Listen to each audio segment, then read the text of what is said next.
नमस्कार, आपके साथ मैं अदिति त्यागी हूँ। इस वक्त हमारे साथ एएमआईएम प्रमुख असदुद्दीन ओवैसी साहब आपको स्क्रीन पर दिखाई दे रहे हैं। ओवैसी साहब, बहुत बहुत स्वागत है आपका जी न्यूज के लिए वक्त निकालने के लिए। Sir, can you hear me sir? जी जी मैडम, आपको सुन सक रहा हूँ, बोलिए। जी, सबसे पहला सवाल तो क्योंकि आपके द्वारा रिएक्शन भी दिया गया, आप लगातार बीते दिनों में भी बहुत बड़ी बातें, कई बड़े आरोप आप बीजेपी और उनकी गवर्नमेंट पर लगाते रहे, बहुत वोकल आप रहे हैं बीते दिनों में। ये सबसे पहले जो लेटेस्ट कंट्रोवर्सी है, प्रवेश वर्मा का जो वीडियो वायरल हुआ है, उसे लेकर जो आपका रिएक्शन है, उसके बारे में हमारे दर्शकों को बताएं। देखिए, ये जो बीजेपी के सांसद हैं, एक बात आपको समझने की जरूरत है कि ये भारत के प्रधानमंत्री और भारत के होम मिनिस्टर के बड़ी करीबी सर्कल के एमपी हैं। और दूसरी बात यह है कि इन्होंने जिस तरह की जो जहर जो उगला है अपनी ज़बान से, वो पहली मर्तबा नहीं, दूसरी मर्तबा ये हुआ है।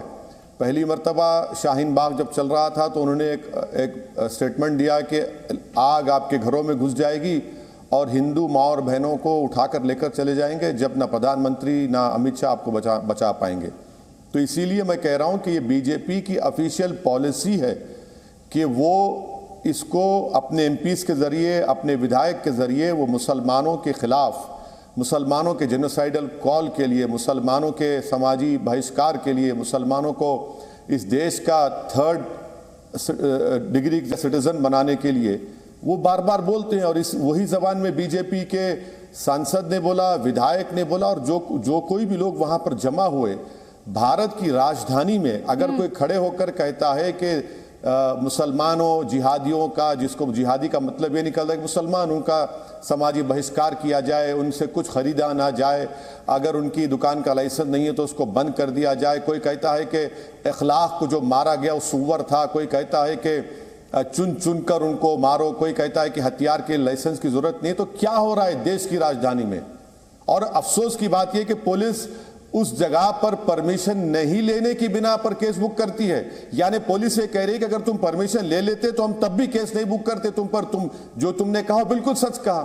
भाई, दिल्ली राजधानी है देश की, वहां पर खड़े होकर कोई भारत के 20 करोड़ मुसलमानों को मारने की, कत्लेआम की बात करता है, जेनोसाइडल कॉल देता है, और पुलिस ये काम करती है और बीजेपी कुछ नहीं कहती है। तो आप केस कराएंगे? आप पुलिस में इसे लेकर जाएंगे, इस बात को उठाएंगे? वरना तो वैसी साहब यही कहा जाएगा कि आप भी राजनीति कर रहे हैं इस पर। मैडम, आप देखिए, आप बार बार मुझे इस तरह का सवाल करती हैं। आप एक देश के बहुत बड़े चैनल के एक मशहूर एंकर हैं। मैं आपको बताना चाह रहा हूं कि अगर कोई बीजेपी का एमपी, रूलिंग पार्टी का खड़े होकर, और एक उत्तर प्रदेश का विधायक और आरएसएस से वाबस्ता लोग देश की राजधानी में ये जहर उगलते हैं, तो पुलिस क्या कर रही है?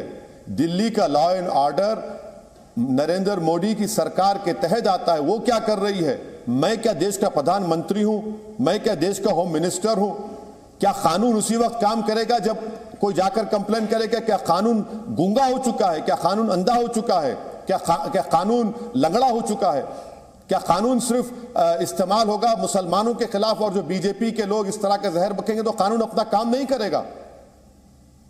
ओवैसी साहब, आप देखें, आप पुलिस को भी कटघरे में खड़ा कर रहे हैं और आप केंद्र सरकार को भी कटघरे में खड़ा कर रहे हैं, और आपकी बातों से ऐसा प्रतीत होता है, आप मुझे दुरुस्त कर दीजिएगा, मैंने आपसे सवाल इसलिए पूछा क्योंकि आपकी बातों से ऐसा प्रतीत होता है कि आपको लगता है कि जिसका काम है लॉ इन्फोर्स कराना, लॉ इन्फोर्समेंट एजेंसी जो है, पुलिस फोर्स जो है, वो अपना काम नहीं कर रही है। तो उसके बाद आपके पास ही विकल्प, अब आपको तो शिकायत दर्ज करानी है, तो लीगल रेमेडी फिर क्या है? फिर आप यही होगा, या तो आप जाएं और पुलिस को अप्रोच करें इस मामले में, या फिर आप जाएं और अदालत का दरवाजा खटखटाएं, या फिर कोई आंदोलन करें जिसमें आप सड़क पर आएं। कोई चौथा विकल्प तो दिखाई नहीं देता। आप मुझे और एनलाइटन कर दें।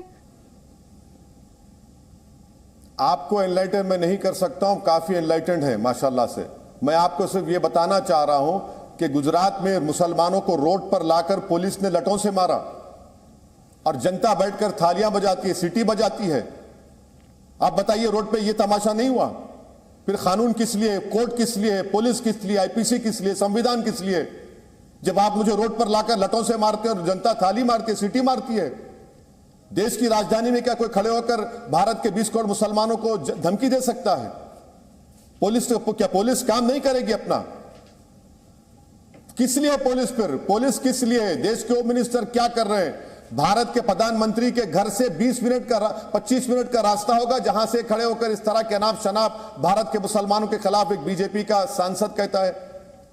सरकार की जिम्मेदारी है या असदुद्दीन ओवैसी की जिम्मेदारी? मुझे बताइए, सरकार फिर किस लिए? क्या सरकार सिर्फ ये कह देना कि हम नहीं लेंगे एक्शन? बीजेपी कह दे कि अब हमारा सांसद, हमारा विधायक मुसलमानों के खिलाफ जेनोसाइडल कॉल देगा, हम कोई एक्शन नहीं लेंगे। आप कह दीजिए ठीक है, हम रोड पे निकल कर आएंगे, हम निकल कर आएंगे, लाखों की तादाद में निकल कर आएंगे। फिर बीजेपी कह दे ऑफिशियली हमारी पॉलिसी यही है कि मुसलमानों के खिलाफ जहर बकते रहेंगे, उनको टारगेट करते रहेंगे, उनके जेनोसाइड, उनके कत्लेआम की बात करेंगे और हम कोई कानूनी एक्शन नहीं लेंगे। बीजेपी कह दे ठीक है, हम निकल के आएंगे फिर रोडों पर। लेकिन ओवैसी साहब, आप हमेशा ये कहते आए हैं, जब जब हमारी और आपकी बात हुई, सरतन से जुदा को लेकर बात हुई, तो आपने कहा ये फ्रिंज एलिमेंट्स है, ये मेन स्ट्रीम नहीं है। अब ये जो इस तरह की बयानबाजी है जिसे जाहिर तौर पर जिसके लिए कोई जस्टिफिकेशन नहीं हो सकता, कोई भी राजनीति के लिए भी इसका कोई जस्टिफिकेशन नहीं हो सकता। मैडम, मैं आपको, मेरा मानना यह है कि बीजेपी का सांसद, बीजेपी का विधायक कोई फ्रिंज एलिमेंट नहीं है, मेन एलिमेंट है। यह असली चेहरा है बीजेपी का, आरएसएस का। वो जो जबान से मुसलमानों के खिलाफ नफरत बक रहे हैं, वही उनकी असली आइडियोलॉजी है, वही उनकी सोच है, वही उनका काम करने का तरीका है। अगर किसी एक लड़के को किसी ने मर्डर किया, मनीष का, तो मैं कंडेम करता हूं, मगर उसको कम्युनल रंग देना और इस तरह से प्रेजेंट करना, कोई एक उस मंच से कह रहा है कि हथियार उठा लो, लाइसेंस की जरूरत नहीं है। बीजेपी का एक विधायक कहता है कि अखलाक सुअर था, अखलाक के घर में घुस के उसकी 75 साल की मां के सामने अखलाक को मार दिया गया, तो अखलाक सुअर था। आप बताइए मेरे को। कहते हैं कि इनकी बंडी से कुछ मत खरीदो, इनका सामाजिक बहिष्कार करो। ये बीजेपी के मेन एलिमेंट से, ये फ्रिंज नहीं है, यही आरएसएस है, यही बीजेपी है। वैसे साहब देखिए, इस बात से कोई इंकार नहीं कर सकता कि ये इस तरह की बयानबाजी नहीं होनी चाहिए, खास तौर पर जब हम इस देश में कॉन्स्टिट्यूशन की बात करते हैं, कॉन्स्टिट्यूशन बेस्ड लॉज की बात करते हैं। लेकिन मुझे पूरा यकीन है, और मुझे इस बात का भी भरोसा है कि आपको भी पूरा यकीन है कि इस देश की आम जनता जो है, ये उसके थॉट्स नहीं है, ये उसके बिलीफ नहीं है। वो अमन शांति से रहना चाहती है। उसकी जो जिंदगी के चैलेंजेस हैं, जो उसकी रोजमर्रा की जिंदगी है, वो आराम से उसे आगे बढ़ाना चाहती है। सवाल इसलिए उठ रहा है, और मैं आपसे सवाल इसलिए कर रही हूं क्योंकि इस तरह के स्टेटमेंट्स पर सिर्फ और सिर्फ ओवैसी साहब पॉलिटिक्स हो रही है। नहीं मैडम, देखिए, आपकी बात बिल्कुल किसी हद तक सच है कि जब गुजरात में मुसलमानों को पुलिस रोड पर लाकर जनता को जमा करके मारती है, तो ना कांग्रेस पार्टी कुछ बोलती है, ना आप कुछ बोलती है। और दिल्ली में भी आप सरकार में है, आप कुछ नहीं बोलती है। तो ये आपकी बात बिल्कुल सही है। असदुद्दीन ओवैसी इसलिए बोलता है क्योंकि ये देश के लिए ठीक नहीं है, ये देश के जड़ों को, उसकी रूट्स को कमजोर कर रहा है। और मैडम, मैं आपकी इत्तला के लिए बता रहा हूं कि अप्रैल 1 1933 में उस वक्त के जर्मनी में यहूदियों के खिलाफ समाजी बहिष्कार का ऐलान किया गया था। पहले हेड स्पीचेस हुए, फिर समाजी बहिष्कार का ऐलान हुआ, उसके बाद फाइनल सोल्यूशन में 5 मिलियन यहूदियों को गैस के चेंबर में डालकर मार दिया गया। और जो जेनोसाइड के एक्सपर्ट ग्राहम स्टैंटन ने कहा कि खुदा ना खास्ता भारत में यही होने जा रहा है मुसलमानों से, क्यों नहीं बीजेपी सरकार इसका नोट लेती है? आपका विधायक है, आपका सांसद है जो इस तरह की बातें कर रहा है, ये कोई रोड चलती आदमी नहीं है। ये मेन एलिमेंट्स है। जहां तक सवाल जनता की है, फिर जनता में आक्रोश क्यों नहीं आता? जनता देख रही है कि गुजरात की सड़कों पर, रोड पर लाकर किसी को मारा जाता है, तो जनता में क्या तकलीफ क्यों नहीं हो रही है? फिर ओवैसी साहब एक बात बताएं, मेरी बेइज्जती की जा रही है, एक समाज की बेइज्जती की जा रही है, तो क्या जनता सिर्फ टीवी पर अदिति त्यागी को देखकर बोलेगी नहीं अब क्या कर सकते हैं, हम सरकार सत्ता में तो बीजेपी है, तो फिर हम मर जाएंगे क्या? नहीं, अभी हम मरने के लिए तैयार नहीं, हम बेइज्जती बर्दाश्त नहीं करेंगे, हम यकीनन प्रोटेस्ट करेंगे, मगर जनता को तो उठना पड़ेगा ना सर। ना तो मैं प्रे करूंगी आपकी उम्र भी लंबी हो, और इस देश का जो फैब्रिक है वो भी जिस गंगा जमुनी तहजीब की बात की जाती है वो भी लॉन्ग लिव रहे। लेकिन आपने क्योंकि जनता की बात की, जनता वाले पॉइंट पर मैं आऊंगी, क्योंकि अभी थोड़ी देर पहले आपने अपनी राजनीतिक मजबूरी आपने जाहिर की।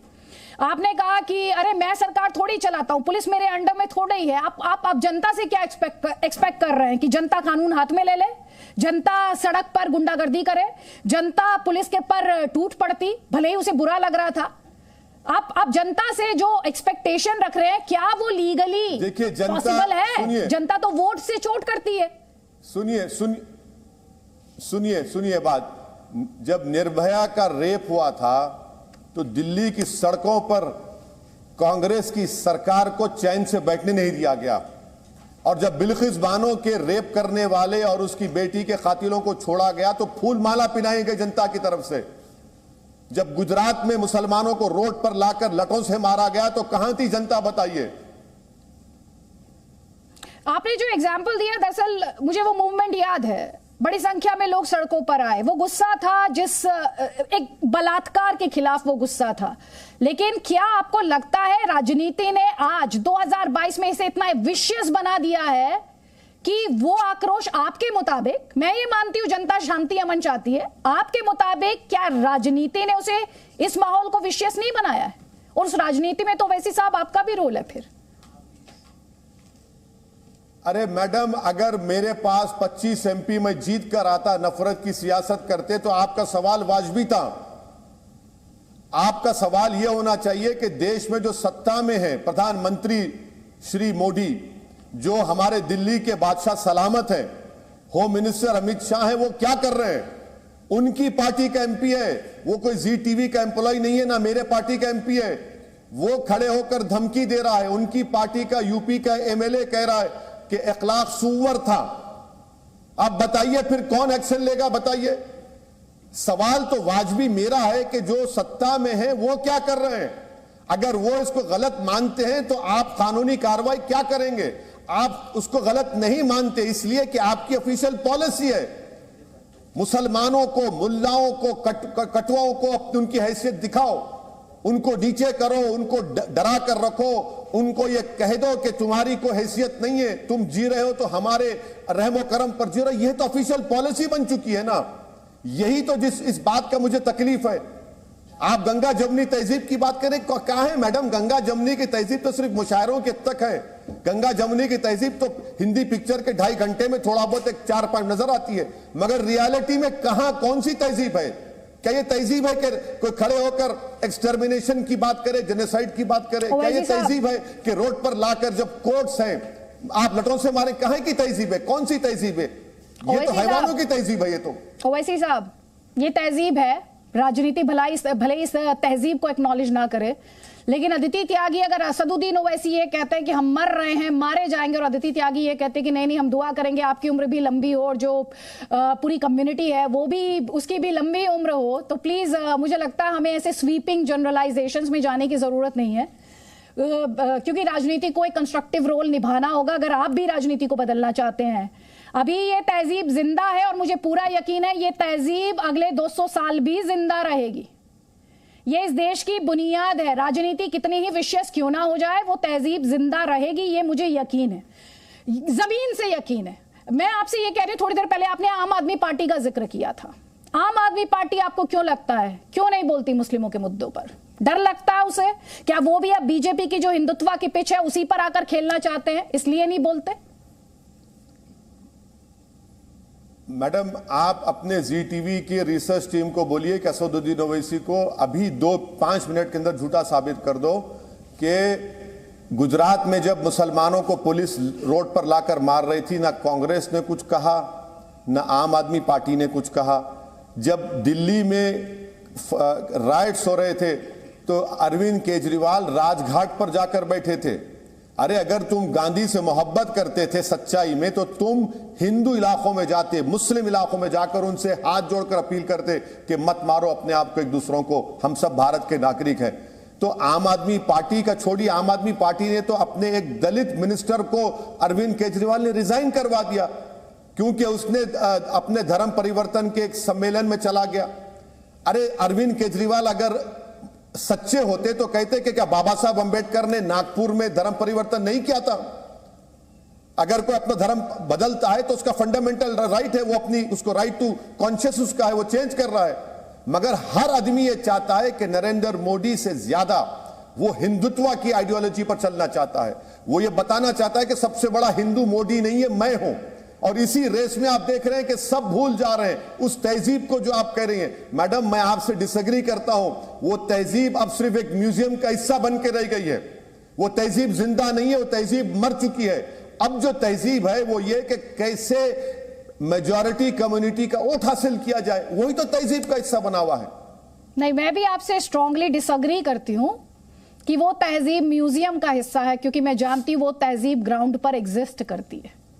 वो एक तहजीब एग्जिस्ट करती है ऑफिसेज में, वो तहजीब एग्जिस्ट करती है हॉस्पिटल्स में। उस तहजीब को बहुत करीब से मैंने देखा है, तो उस तहजीब को लेकर हम डिबेट ना करें। आप अपनी ओपिनियन के लिए इंटाइटल्ड हैं और मैं अपनी ओपिनियन के लिए इंटाइटल्ड हूं, और हम दोनों के ही एक्सपीरियंसेस हैं। लेकिन अभी आपने आम आदमी पार्टी और कांग्रेस का जिक्र किया, तो उसमें दोनों में से ज्यादा सांप्रदायिक कौन है? और क्या सांप्रदायिक होने से ही, अब इस देश की राजनीति ने इस देश का यह हाल कर दिया है कि सांप्रदायिक होने से ही वोट मिलेगा? बिल्कुल, जितना आप हिंदुत्व की आइडियोलॉजी को अपनाते रहेंगे, उनको ये तमाम राजनेताओं को जिसका आपने नाम लिया, ये तमाम पॉलिटिकल पार्टीज जिसका आपने नाम लिया, वही तो उस कोशिश में लगे हुए हैं। वही तो उस कोशिश में लगे हुए हैं। उनको फिक्र नहीं है मुसलमानों की। उनको मुसलमान वोट, देखिए बीजेपी ने तो तय कर लिया कि उनको मुस्लिम वोट नहीं चाहिए, इसीलिए बीजेपी के पास ना राज्यसभा में ना लोकसभा में कोई एक मुस्लिम एमपी है। बीजेपी को जरूरत ही नहीं है मुस्लिम वोट की। तो अब इन तमाम पार्टीज को भी ये लगता है कि भाई मुसलमान तो हमारा खैदी है, हमारा गुलाम है, वो तो हालत मजबूरी में हमको वोट देगा, तो उनको फिक्र ही नहीं है। अब मुसलमान तो इसमें पिट रहा है ना। इसमें अगर आप बताइए कि आप 20 करोड़ मुसलमानों को भारत की कैपिटल सिटी में, राजधानी में खड़े होकर कोई कहता है कि समाजी बहिष्कार करो, कोई अखलाक को सुअर कहता है, क्या बीत रही होगी अखलाक का बेटा जो भारत की एयरफोर्स में काम करता है? आप थोड़ी देर के लिए सोचिए मैडम, जिसको सुअर कहा गया उसका बेटा एयरफोर्स में काम करता है, देश की आसमानों की हिफाजत करता है अखलाक का बेटा, उसको सुअर कहा गया। तहजीब है, यकीनन दुनिया में जब बुराई रहती है तो अच्छाई भी रहती है, मगर कितनी अच्छाई है बताइए? आप मुझे पूछ रहे हैं कितनी अच्छाई है ये बताइए। मुझे लगता है इस दुनिया में अच्छाई है तभी ये दुनिया चल रही है सर। लेकिन मेरा आपसे सवाल ये है कि आप हम उस मोड़ पर आ गए, क्योंकि आप भी जिस तरह की बातें कर रहे हैं, आप भी कह रहे हैं गंगा जमनी तहजीब जो है अब तो वो म्यूजियम की बात हो गई है। क्या अब ये देश हमारा, आपका प्यारा भारत उस मुकाम पर आ गया है कि हिंदू की दुकान अलग होगी, मुसलमान की दुकान अलग होगी? हम उस वहां आ गए हैं क्या, या राजनीति हमें वहां ले आई है? अरे मैडम, क्या कौन कह रहा है कि मुस्लिम रेवड़ी की दुकानों से, मुस्लिम ठेला बंडी से कुछ मत खरीदो? कौन कह रहा है कि मुसलमान की मच्छी और गोश्त की दुकानों को बंद करा दो? कौन कह रहा है कि इनसे कुछ मत खरीदो, इनको सबक सिखाओ? कौन कह रहा है ये? कोई आसमान से लोग आकर कह रहे हैं? ये तो सत्ता में बैठने वाले लोग, भारतीय जनता पार्टी के एमपी कह रहे हैं, भारतीय जनता पार्टी का विधायक कह रहा है। और आप जो बात कर रहे हैं कि भारत की पार्लियामेंट में हिंदू समाज के हर कास्ट, हर सेक्शन की रिप्रेजेंटेशन भारत की पार्लियामेंट में, और मुसलमान सिर्फ 4% है। आपके सवाल का जवाब यही है, मेरा बता रहा हूं आपको। नहीं, आप मेरे सवाल के जवाब की बात कर रहे हैं, लेकिन असदुद्दीन ओवैसी जी, आज हम बात कर रहे हैं और खुलकर बात कर रहे हैं, तो मेरा आपसे फिर सवाल ये है, आप पर भी तो आरोप लगते हैं ना सर। जिस बीजेपी को आप लगातार एक के बाद एक आरोप लगा रहे हैं, थोड़ी देर पहले जिनोसाइड का जिक्र कर रहे थे आप, उसकी राजनीति को तो आप बेनिफिट करते हैं दूसरी दूरी बनकर। यही तो आरोप आप पर लगते हैं ना, जब आपके ओपोनेंट्स ममता बनर्जी जैसे बड़े नेता, दिग्गज नेता ये कहते हैं असदुद्दीन ओवैसी तो बीजेपी की बी टीम है। नहीं, आपने अच्छा सवाल किया, मैं जवाब देना मेरे लिए बहुत आसान है। ममता बनर्जी ने नहीं कहा था कि आरएसएस की तारीफ नहीं की थी? क्या ममता बनर्जी ने असेंबली में बीजेपी के एजेंसीज के खिलाफ रेजोल्यूशन पास करके कहा कि नरेंद्र मोदी बड़े अच्छे हैं? अरे भाई ये कर रहे हैं ना, मैं क्या कर रहा हूं? आप तो मेरा डर दिखाकर मुसलमान से वोट हासिल करते हैं कि हम बीजेपी को रोकेंगे, मगर जब आपको सत्ता मिल जाती है तो आपके लिए आरएसएस अच्छी हो जाती है। जब आप मुख्यमंत्री बन जाते हैं ममता बनर्जी, तो आप बोलते हैं कि नहीं नहीं, देश का प्रधानमंत्री बड़ा अच्छा है, बीजेपी खराब है। आप भारत की पार्लियामेंट में नो कॉन्फिडेंस मोशन लेकर आते और कांग्रेस की तरफ से जाकर राहुल गांधी नरेंद्र मोदी से गले लपेट लेते हैं। कौन खेल खेल रहा है बताइए ना मैडम आप मुझे। ये सियासी खेल है, लेकिन आपको क्यों लगता है कि देश का मुसलमान की इज्जत जो है वो सड़क के कुत्ते से कम है? Sir, as an Indian I take a serious offence to that. आप बराबर लीजिए, आपका इख्तियार है, मगर अगर आप मुझे रोड पर बुलाकर पूरी जनता को जमा करके आप मेरी बेइज्जती कर रहे हैं, मुझे मार रहे हैं आप। अगर एक जी टीवी में एक वीडियो आ जाएगा कि कोई कुत्ते को घसीटते हुए लेके जा रहा, तो जी टीवी 5 मिनट का प्रोग्राम करके उसको गिरफ्तार करवा देगा। मगर जो मेरे बच्चों को रोड पर लाकर पीट रहे हैं, मार रहे हैं, पुलिस के लोग जिनके बाजू रिवॉल्वर लगा हुआ है, क्या इज्जत है हमारी? आप हमको इंसान के तौर पर अगर देखते तो इस तरह का बर्ताव नहीं करते मैडम। अगर इंसान के तौर पर देखते तो आप वो उस बच्ची को अपनी बेटी समझते, उसकी बेटी की जान लेने वालों को, उसको रेप करने वालों को आप नहीं छोड़ते। ओवैसी साहब, आप खुद बैरिस्टर है, आपको अपने राइट्स के लिए किसी अदिति त्यागी की या गुजरात पुलिस की या किसी नेता की परमिशन की जरूरत थोड़ी है sir. Your right is guaranteed by the constitution, the Holi book of this country. Madam यहां पर बाबा साहेब अंबेडकर मुझे याद आ रहे हैं। बाबा साहेब ने कहा था कि हमने संविधान बना दिया, मगर कॉन्स्टिट्यूशन की इज्जत, कॉन्स्टिट्यूशन को मानना, अपने दिलो दिमाग में उसको छाना, वो बीजेपी नहीं कर रही है। अगर right to life, right to dignity अगर मानती बीजेपी, उस कॉन्स्टिट्यूशन को बचाने की लड़ाई कहां लड़ी जाएगी? मैडम हम ही तो लड़ रहे हैं। देखिए, देश को बचाने की लड़ाई भारत का मुसलमान ही लड़ रहा है, कोई नहीं लड़ रहा है। बता रहा हूं आपको, खुल के कह रहा हूं आपको मैं। मेरी बात से बहुत लोग नाराज हो जाएंगे आज, मगर रोड पर मार कौन खा रहा है? हम खा रहे हैं। जेल कौन जा रहा है? हम जा रहे हैं। अखलाक को सुअर किसको कहा जा रहा है? हमको कहा जा रहा है। किसी और को सुअर कहा जा रहा है? किसकी कहा जा रहा है कि इसकी बंडी से सामान मत खरीदो? किसको जिहादी कहा जा रहा है? मुसलमान को जिहादी कहा जा रहा है। किसको एंटी नेशनल कहा जा रहा है? हमको कहा जा रहा है। नहीं, लेकिन भारत जोड़ो यात्रा तो कोई और कर रहा है ना, इसीलिए तो हम ये जी, भारत जोड़ो यात्रा तो कोई और कर रहा है ना।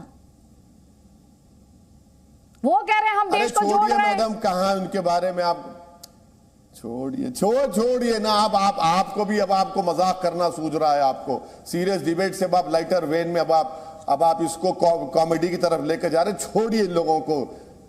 वो अच्छे होते तो ये दिन देखना नहीं पड़ता ना। अगर वो अच्छे होते तो आज देश इस राह पर नहीं जाता, इतनी बर्बादी नहीं होती। उन्हीं की वजह से तो सब हो रहा है ये। तो आप कह रहे हैं राहुल गांधी और कांग्रेस पार्टी आज इस देश में कॉमेडी है? आप ये कह रहे हैं उन्हें सीरियसली नहीं लिया जा सकता? मैं ये कह रहा हूं कि दिल्ली के सड़कों पर जो सिखों का कत्लेआम हुआ था, कौन थी? मलियाना कब हुआ था? हाशिमपुरा कब हुआ था? आसाम में दिल्ली का मैसेकर कब हुआ था? 8-9 हजार मुसलमान मारे गए थे।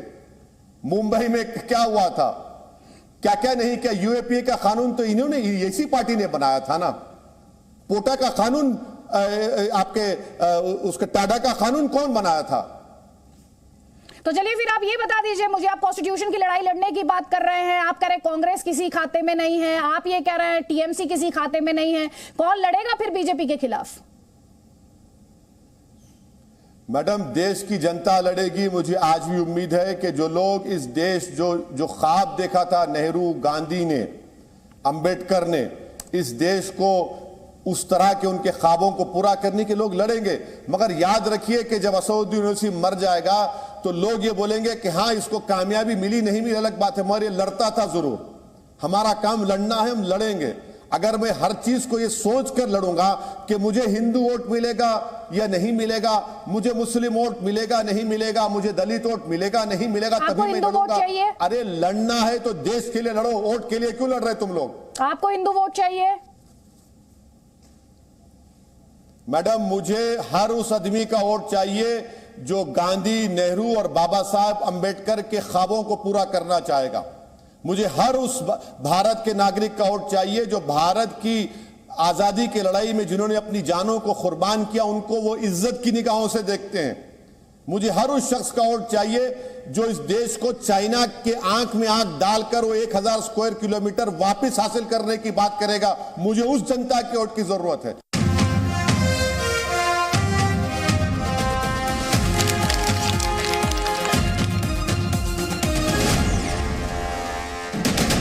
मुसलमानों के आर्थिक बहिष्कार की बात की जाती हो, जब उनके धार्मिक स्थलों पर दावे किए जाते हो, जब 3 नहीं पूरे 40,000 मंदिरों की बात की जाती हो और ये मंदिर लेंगे 40,000, ऐसे बयान आते हो, और जब दूसरी तरफ से भी ऐसी ही प्रतिक्रिया होती हो, हिंदू धार्मिक स्थलों पर जबरन झंडे लहराए जाते हो, जुलूसों पर पत्थर फेंके जाते हो, तो क्या ये मान लिया जाए कि गंगा जमुनी तहजीब अब सिर्फ बयानों में रह गई है, हकीकत में मर चुकी है, या फिर किसी म्यूजियम में पड़ी है, जैसा कि अभी असदुद्दीन ओवैसी को आपने कहते हुए सुना। आज इस मुद्दे पर बहस इसलिए जरूरी है क्योंकि हिंदू मुसलमान को धर्म के आधार पर बांटने की साजिश हो रही है। ये बहस इसलिए जरूरी है क्योंकि गंगा जमुनी तहजीब, जिसके बारे में हम और आप अरसे से सुनते आए हैं, उस पर बहस छिड़ गई है, उसके अस्तित्व को लेकर बहस छिड़ गई है। ये बहस इसलिए जरूरी है क्योंकि असदुद्दीन ओवैसी ने कहा कि गंगा जमुनी तहजीब अब म्यूजियम में है। ये बहस इसलिए भी जरूरी है क्योंकि वरिष्ठ वकील हरिशंकर जैन ने गंगा जमुनी तहजीब शब्द को आपत्तिजनक बता दिया। ये बहस इसलिए भी जरूरी हो जाती है क्योंकि सवाल यहाँ पर यह है, क्या भाईचारा सिर्फ मन का भ्रम भर?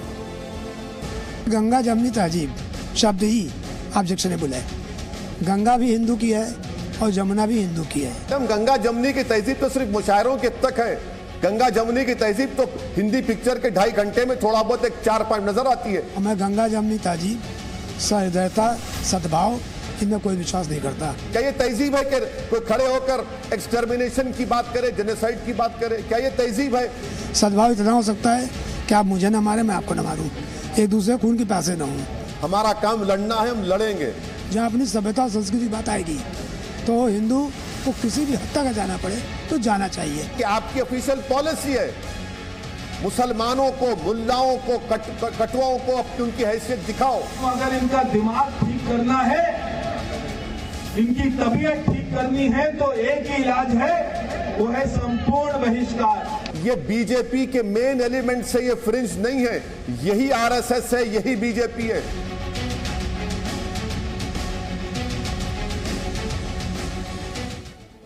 तो कई खास मेहमान इस वक्त हमारे साथ हैं, आपको बता देते हैं। हिंदू धर्मगुरु स्वामी दीपांकर हमारे साथ हैं IMIM का पक्ष रखने के लिए। डॉक्टर अब्दुल मन्नान हमारे साथ हैं, शोएब जमई अध्यक्ष हैं IMF के, और साथ ही रिजवान अहमद हमारे साथ हैं, पॉलिटिकल एनालिस्ट हैं। आपको स्क्रीन पर श्रीराज नायर दिखाई दे रहे हैं, VHP के प्रवक्ता हैं। आप सभी का बहुत बहुत स्वागत है। कमेंट सबसे पहले यहाँ पर स्वामी दीपांकर, असदुद्दीन ओवैसी ने कहा गंगा जमुनी तहजीब जो है वो बस म्यूजियम में बची है। क्या ये माना जाए सियासत ये कहती है कि गंगा जमुनी तहजीब जो है वो म्यूजियम में है, या फिर ये हकीकत में मान लिया जाए, ग्राउंड पर ये मान लिया जाए कि अब इस तहजीब का कोई अस्तित्व नहीं बचा? 1 मिनट है आपके पास। जिस तरह के हालात वर्तमान अदिति जी देख रहे हैं, निसंदेह भाई का जिस तरह से चारा हो रहा है, तो कोई भी व्यक्ति कहेगा कि गंगा ना जाने कब बह गई और यमुना में जाने कौन कौन बह गया। आप सोचिए कि 2 महीने में 6 बार साधुओं पर हमले हो जाते हैं। कैराना में एक विधायक के प्रतिनिधि के तौर पर खड़ा हुआ व्यक्ति कहता है कि हिंदुओं से सामान मत लो। मंत्री ब्रह्मा विष्णु महेश को अपशब्द कहते हैं। दुर्गा विसर्जन पर पथराव हो जाता है, और अभी एक मनीष को चाकुओं से गोद दिया गया दिल्ली में। हम इस देश में अदिति जी 2म दर्जे के नागरिक हैं, और मैं कभी कभी जब किसी का इंटरव्यू होते देखता हूं तो मन में यह भाव उत्पन्न होता है, तो क्या सब चीज राजनीति ही करेगी? और अगर जो सब चीज राजनीति करेगी तो क्या अब हम लोगों को राजनीति में आना है? क्या अब हमें राजनीति करनी पड़ेगी तभी हम लोगों की बातें पूरी हो पाएंगी, या हम लोगों को सम्मान मिल पाएगा? मुद्दों तो तड़पते हो गया ना, अब तक एक मंदिर के दर्शन कर पाए ना, महादेव को सम्मान दिला पाए, और हाथ जोड़कर खड़े होते हैं और अपमानित होकर लौट आते हैं हर डिबेट से। निसंदेह हम लोगों को एहसास कराया जा रहा है कि हम 2M दर्जे के हैं। ठीक है, इस देश में 2M दर्जे का नागरिक कौन है शोएब जमई? हिंदू कह रहे हैं हम 2M दर्जे के हैं, मुसलमान भी कह रहे हैं, असदुद्दीन ओवैसी सरीखे नेता कहते हैं कि मुसलमानों को सेकंड रेट सिटीजन बनाने की कोशिश हो रही है। तो फिर यहाँ बचा कौन? सबसे पहले आपके चैनल के माध्यम से नेताजी को भावभीनी श्रद्धांजलि देता हूँ। हमारे बीच नहीं रहे, समाजवाद अमर रहे, राष्ट्रवाद भी अमर रहे। राष्ट्र है तो लोग से ही राष्ट्र बनता है। और यकीनन विश्वास डिगा है लोगों का गंगा जमनी तहजीब या सद्भाव पर। जो देश के हालात बने हैं, लोगों का थोड़ा सा विश्वास डिगा है, लेकिन ये बेहतर हो सकता है। इसके उपाय भी हैं। इसमें हमें देखना पड़ेगा अपने बच्चों को फ्यूचर किस चीज में सेफ है। नुकसान होता है तो दोनों का होता है। परिवार भी सफर कर। शेफ जमई के साथ इस वक्त टेक्निकल खामी के चलते उनकी आवाज हम तक नहीं पहुंच पा रही है। जल्दी से श्रीराज नायर, गंगा जमनी तहजीब बची है या सियासत ने खत्म कर दिया है? गंगा जमनी तहजीब, जैसे कि अभी हमने सीनियर लॉयर को सुना, वो पूरी तरह से आपत्तिजनक, हम भी इसी को मानते हैं। और गंगा जमनी तहजीब कब थी? सन 47 को भूल गए आप? ये देश का बंटवारा धर्म के आधार पर हुआ था, तब गंगा जमनी तहजीब कहाँ थी? और ये उत्तर प्रदेश और बिहार के मुसलमानों ने ही 2 नेशन थियरी को एंडोर्स किया था, तब गंगा जमनी तहजीब कहाँ थी?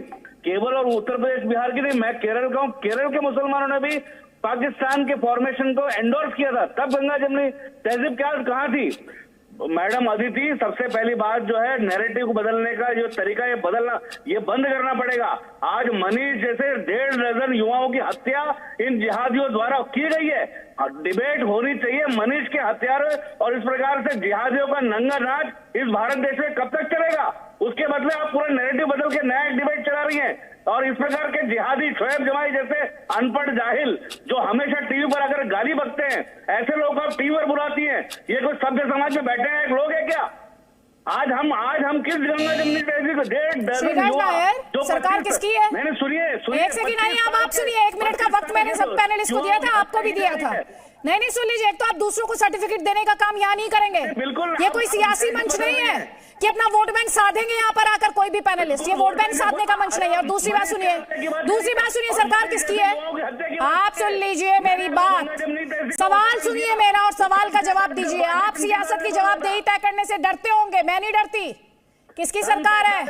किसके पास पुलिस है? कौन दिलाएगा इंसाफ? आप गंगा जमनी तहजीब की बात कर ही कैसे सकते हैं? नहीं, क्यों नहीं कर सकते गंगा जमनी तहजीब की बात? क्यों नहीं कर सकते गंगा जमनी तहजीब की बात? एपीजे अब्दुल कलाम का नाम आपने भी सुना होगा, मैंने भी सुना है। क्यों नहीं करूंगी मैं गंगा जमनी तहजीब की बात? मैं बिल्कुल करूंगी, मैं करूंगी। जिनकी मिसाइल से आपके दुश्मन डरते हैं, बिहार केरल के थे। आप इस झूठ पे मत जिए। Don't live in denial mode madam. क्या कह रहे हैं आप? डिनायल मोड में मत रहिए, सच्चाई से वाबस्ता रखिए। अच्छा, सच्चाई सिर्फ आप ही को पता है सर? सच्चाई सिर्फ आपको पता है? इन सवालों से क्या बच सकते हैं कि सरकार किसकी, पुलिस किसके नियंत्रण में है? सर, ये पूरे इंस्टीट्यूशंस को आप इस वक्त अंडर अटैक है आपके हिसाब से। तो आप तो जब जिहादी कर रहे हैं तो आप ये कह रहे हैं पुलिस भी बेबस, सरकार भी बेबस, सारे इंस्टीट्यूशंस बेबस। क्या बात कर रहे हैं सर आप? डॉक्टर अब्दुल मन्नान, तो आप लोगों ने मिलकर खत्म कर दिए गंगा जमनी तहजीब। ओवैसी साहब भी कहते हैं म्यूजियम में है, ये भी कहते हैं आप तो नैरेटिव ही गलत सेट कर रही हैं जब आप गंगा जमनी तहजीब की बात करती हैं। अरे भाई मैडम, ये बताइए कि गंगा जमनी तहजीब हमने खत्म किया? आज जिस तरह से परवेश वर्मा ने कल भाषण दिया और जिस तरह से उन्होंने कहा कि इनके दुकानों से सौदा ना खरीदो, इनको बहिष्कार करो, इनको मारो पीटो, इनको सब कुछ करो, तो आज तो बीजेपी के प्रवक्ता को आके इस बात का जवाब देना चाहिए था कि उनके एमपी ने क्या कहा। अखलाक को उनके विधायक ने सुअर कहा, जबकि उसका बेटा एयरफोर्स में है। तो सवाल ये है कि आप को आज तो बीजेपी से सवाल पूछना था ना कि भाई तुम्हारा एमपी ऐसा क्यों कह रहा है, तुम्हारा एमएलए ऐसा क्यों कह रहा है, क्यों संविधान की विरोधी बातें कर रहा है, क्यों 20 करोड़ आबादी को इस तरह से नेग्लेक्ट कर रहा है, कि उनको कुत्ता बिल्ली बना देना चाहता है। तो आज तो सवाल बीजेपी का है, बीजेपी का कोई प्रवक्ता दिखाई नहीं दे रहा है।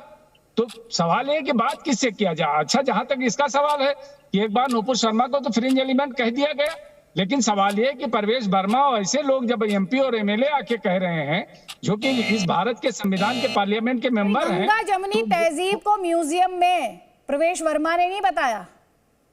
असदुद्दीन ओवैसी का इंटरव्यू चलाया अभी हमने, उन्होंने बताया। असदुद्दीन ओवैसी साहब ने गुस्से, जाहिर आदमी का दिल टूटता है तो कुछ बोलता है, ये बात जबान पे आती है। लेकिन सवाल ये है कि परवेज वर्मा ने जो बात कही उसके लिए आज बीजेपी के प्रवक्ता को आपने सुधांशु को क्यों नहीं बुलाया यहाँ? अच्छा, आप बताएंगे कि किसको बुलाना है किसको नहीं बुलाना है? क्यों बोल रहा? सुनिए, आपसे पूछ के बुलाना पड़ेगा सर। सब आप डिक्टेट कीजिए, आप सब डिक्टेट कीजिए क्या नैरेटिव सेट करना है। नहीं, आप बताइए पैनलिस्ट कौन सा होगा। यहाँ सब पढ़ाने आ जाते हैं। पढ़ाने का शौक इस देश में सबको है, लेकिन पढ़ाना क्या है किसी को पता नहीं है। पढ़ाना क्या है पता नहीं है। पढ़ाने का शौक यहाँ इस देश में सबको है। कोई बात नहीं, कोई बात नहीं। रिजवान अहमद, डॉक्टर रिजवान अहमद, ठीक है सर। ये गंगा जमुनी तहजीब पर आपत्ति, ये नैरेटिव बताना इसे, तो फिर बता दीजिए देश कैसे चलेगा? देखिए, जय हिंद वंदे मातरम, मुझे बड़ी खुशी है या इसको इत्तेफाक कहिए, वैसे तो मैं नाचीज हूं कि ये अब धीरे धीरे ये नैरेटिव आ रहा है जो शायद इस नाचीज ने 6 महीने पहले शुरू किया था। मैं आपको वीडियो भेज दूंगा। गंगा जमनी तहजीब जैसी कोई चीज नहीं है। हिंदू बच्चा अपने खिलौने लिए खेल रहा था, बाहर से लोग आए, कुछ खिलौने उसके छीन लिए, फिर कहा आओ मिल के खेलते हैं। गंगा भी हिंदू की थी बेचारे की, जमुना भी हिंदू की थी। सेकुलरिज्म को जिंदा रखने के लिए जमुना मुसलमानों को उधार दे दी और फिर कहा कि दोनों नदियों का संगम करो। ये बेवकूफी बड़ी चीज है और मैं बहुत दिनों से बात बोल रहा हूं। थैंक गॉड ये लोगों को समझ में आ रही है, पहली चीज। दूसरी चीज, आपने कहा कि एपीजे अब्दुल कलाम गंगा जमनी तहजीब के एक प्रतीक हैं। अदिति जी, माफी चाहता हूं, आज आपके खिलाफ जाना पड़ेगा। एपीजे अब्दुल कलाम गंगा जमनी तहजीब के तब प्रतीक होते जब मुसलमान को मानता। वो बेचारे को मुसलमान तो माने ही नहीं गया, तो काहे की गंगा और काहे की जमुना? डिबेट्स में आके बोल देते हैं कि एपीजे अब्दुल कलाम भी तो एक मुसलमान थे। वो तो डिबेट में किसने उसको मुसलमान माना? आपका दिल जानता है, किसी ने नहीं माना। 7 मुसलमान उसे गालियां देते थे। तीसरी बात, परवेज साहब ने बयान गलत दिया। सॉरी आई एम इंटरप्टिंग क्योंकि आपका 1 मिनट का वक्त खत्म हो गया है। सर, किसी ने माना या ना माना, लेकिन जो सर्टिफिकेट अभी थोड़ी देर पहले श्रीराज नायर दे रहे थे, मैंने उन्हें प्रतीक नहीं बताया, मैंने देशभक्ति पर उठे सवाल को कई मिसाल के तौर पर उन्हें पेश किया। और मैं तो इस डिबेट में ही देख रही हूं, मैं वैसे हिंदू मुसलमान के दायरे में बांट कर नहीं देखती, तो फिर रिजवान अहमद, मैं आपसे बात कर रही हूं, जो शुरुआत ही करते हैं अपनी बात जय हिंद वंदे मातरम से, तो मुसलमान नहीं है। हम मुनाफिक हैं, हम नकली मुसलमान हैं। नहीं, वो तो आप अपने लिए खुद के लिए आप अपने को खुद को इस तरह से डिस्क्राइब करते हैं, लेकिन आप बताइए ना मुझे। कभी सेक्युलर नहीं हो सकता। अदिति इस बात की कहीं पर भी गांठ बांध लो, कोई ताजा बांध के स्टूडियो में टंगा दो। सच्चा मुसलमान कभी सेक्युलर नहीं हो सकता। बात खत्म। सेक्युलर होने के लिए मुसलमान को मुनाफिक होना पड़ेगा, पीरियड। बात खत्म। नहीं, वो खैर चलिए, आपकी ओपिनियन है, वो आपकी ओपिनियन है। शोएब जमई, सच्चा मुसलमान सेक्युलर नहीं हो सकता, ये कह रहे हैं रिजवान अहमद।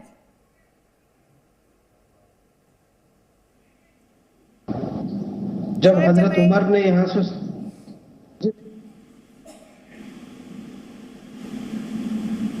अदिति जी बोलिए साहब, बोलिए। देखिए भाई, कोई टेक्निकल खामी है, इसको फिक्स करें। अब्दुल मनान,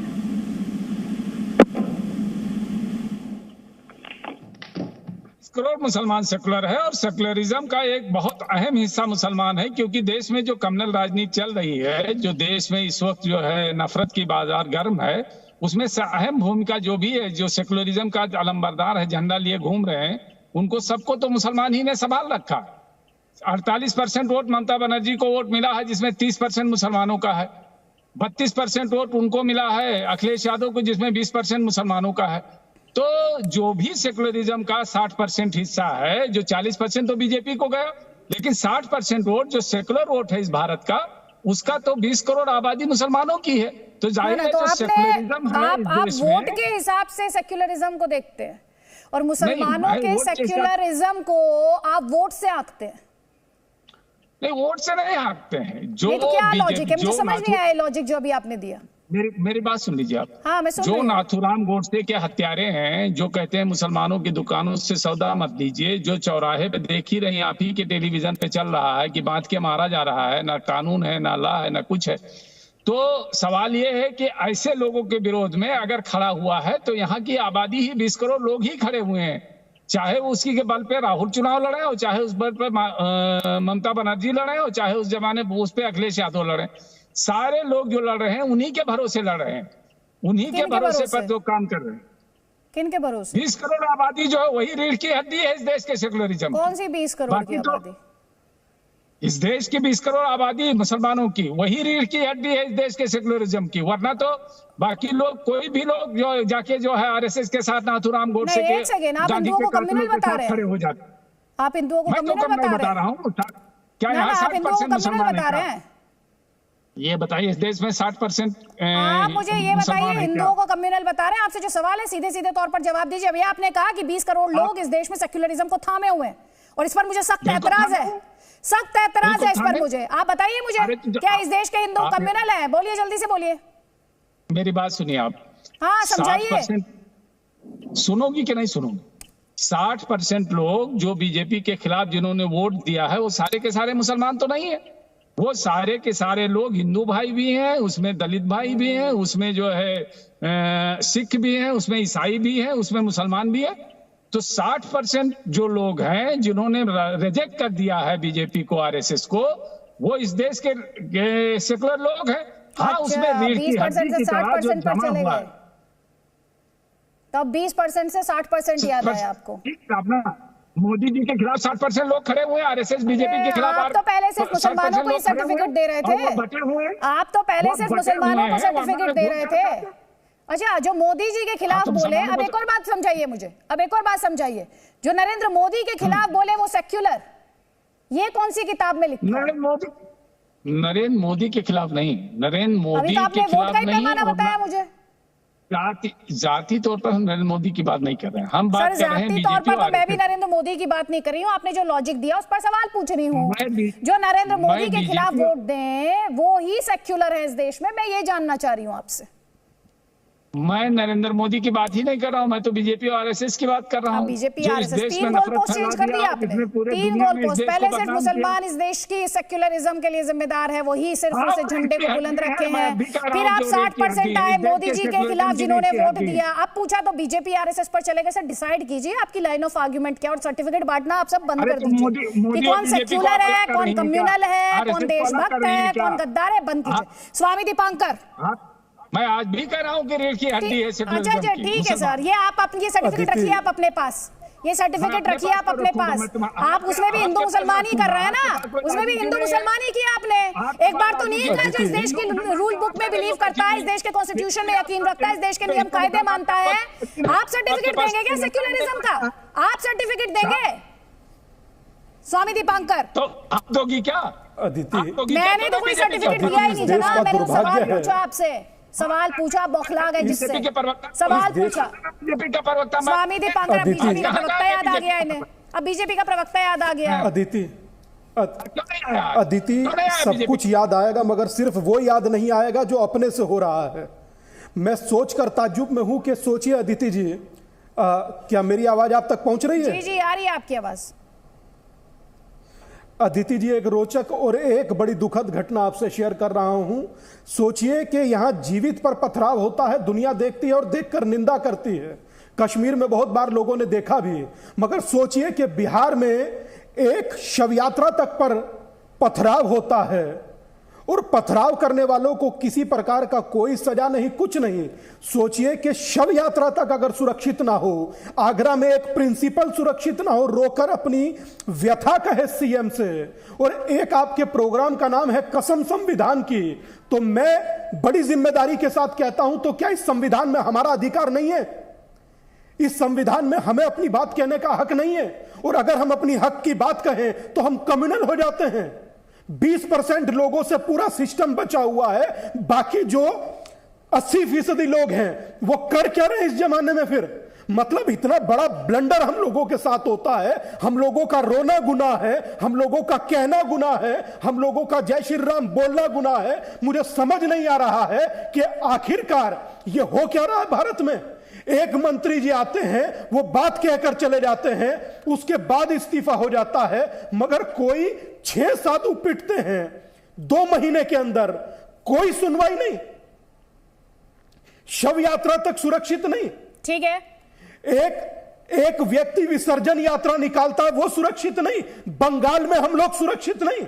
आखिरकार हम सुरक्षित हैं कहां? और सब कुछ तय अगर राजनीति को ही करना है तो आखिरकार एक सन्यासी खड़ा कहां है? पूछ रही हूं रिजवान अहमद, इस देश में हिंदू सुरक्षित नहीं, इस देश में मुसलमान सुरक्षित नहीं, इस देश में बहुसंख्यक भी सुरक्षित नहीं, इस देश में माइनॉरिटी भी सुरक्षित नहीं, तो फिर इस देश में सुरक्षित कौन है? जी, अब आपने मेरा नाम लिया है तो मैं तभी बोल रहा हूं। वैसे अदिति, आज अच्छा हुआ मैं कुर्सी से गिर नहीं गया। जब मेरी कानों में ये आवाज गई कि हिंदुस्तान का सेक्युलरिज्म मुसलमानों से जिंदा है, तो मैं कसम से बता रहा हूं, मैं हंसते हंसते गिर जाता कुर्सी से। 7000 साल से भारत सेकुलर है। जब कुरान शरीफ की पहली आयत नाजिल नहीं हुई थी, जब मुस्लिम आक्रांताओं ने पारसियों को पर्सिया से मार मार के भगाया था और भारत ने उनको स्वीकार किया था, तब से ये सेकुलर है। जब से यहूदियों को मिडिल ईस्ट से मार मार के भगाया था और हमारे भारत ने उनको स्वीकार किया था, हम तब से सेकुलर हैं। भारत में पहले मुसलमान को मस्जिद बनाने के लिए जो हिंदू ने दी थी, वो था सेकुलरवाद। अरे भारत का सेकुलरवाद का अगर ताना बाना जितना भी टूटा है, वो हम मुसलमानों की वजह से ही टूटा है पिछले 1400-1000 साल में। और हम मुसलमान कितने सेकुलर हैं, ये कश्मीर में 1990 में हिंदू देख चुका है। 56 मुल्कों में एक भी इस्लामी मुल्क सेकुलर नहीं है। अरे यार, बोलने से पहले सोच तो लिया करो, बोल क्या रहे हो नेशनल टीवी पे। एक भी 56 मुल्कों में सेकुलर मुल्क नहीं है मुसलमानों के। और इस हिंदू राष्ट्र में जिसको मैं एप्योर हिंदू राष्ट्र मानता हूं, वहां बैठ के हिंदुओं को सेकुलरिज्म पढ़ा रहे हो, है? और दूसरी बात जो परवेज जी ने बोली शाहीन बाग के टाइम पर के मुसलमान तुम्हारे घरों में घुस जाएंगे, एक बात बताइए, भारत में मुसलमान हिंदुओं के घरों में घुसे हैं या नहीं घुसे हैं? जवाब है घुसे हैं। जवाब है जहां मुसलमान रिजवान अहमद जी, डॉक्टर रिजवान अहमद, ठीक, मेरे पास डिबेट में वक्त इतना ही है। स्वामी दीपांकर, डॉक्टर रिजवान अहमद, श्री राज नायर और डॉक्टर अब्दुल मनान, बहुत बहुत शुक्रिया हमारे इस डिस्कशन में शामिल होने के लिए। लेकिन गंगा और जमुना 2 नदियां हैं इस देश की, इसी तरह हिंदू और मुसलमान भी 2 मजहब हैं इस देश के। ये भारत के 2 पहिए हैं जिनसे देश की गाड़ी चलती है। सोचिएगा जरूर कि क्या चंद जहरीले बयान, चंद बिगड़ैल नेता और उनकी जुबान क्या इस गंगा और जमुना को मिटा सकते हैं? क्या जहर की बांटने वाली सियासत इस देश में धर्म युद्ध छेड़ सकती है? सोचिएगा जरूर, क्योंकि अगर आप सोचेंगे तो पाएंगे कि इस देश की रगों में कई धर्मों का लहू एक साथ बहता है और लहू का तो सिर्फ एक ही रंग होता है, वो है लाल। कसम संविधान की में फिलहाल इतना ही।